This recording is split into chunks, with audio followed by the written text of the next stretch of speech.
They were honoring the deal, and then when Biden got in, they no longer honored the deal. There was nobody to call. I would call on an average of once every 2 weeks to say, come on, you have to speed it up a little bit.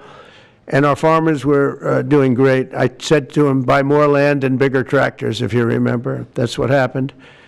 But the deal was a very good deal. But the best part of the deal was that we opened up China. China agreed to open itself up to American business to go in. And it would have been a great thing, I think, for China. They would be able to see things that they haven't seen. They would be able to buy products that they had never been able to buy. Would have been great for American business. I think it would have brought unity between China, better unity between China and the United States.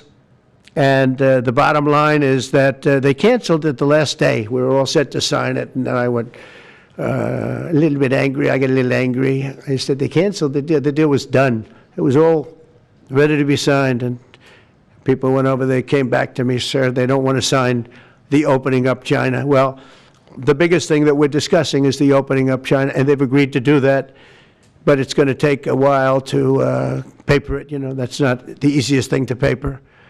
But that's the single, I think, to me, some people would disagree. Some people would say we're getting a lot of money with tariffs or whatever, but, you know, especially when you add what we already have. Because remember, we're already getting the 50% on steel and different things. That's not included in these numbers, so you can add that. But the biggest thing to me is the opening up. It would be, I think it would be fantastic for our businesses if we could go in and compete with China. It would be a lot of jobs for China. It would be, I think, at a time when they can frankly use the jobs.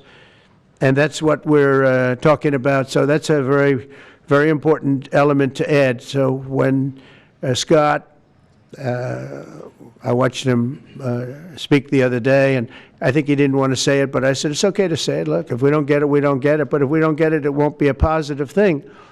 But if we do get it, I think it's maybe the most important thing to happen. Because if you think about it, we opened up our country to China. They come, we don't, I mean, they have very few restrictions. And they didn't open their country to us. Never made sense to me. It's not fair. And they've agreed to open China, fully open China. And I think it's going to be fantastic for China. I think it's going to be fantastic for us. And I think it's going to be great for unification and peace. China will also suspend and remove all of its non-monetary barriers. They've agreed to do that. Well, they're very numerous. But again, to me, the biggest thing that came out of that meeting is they've agreed. Now we have to get it papered, but they've agreed.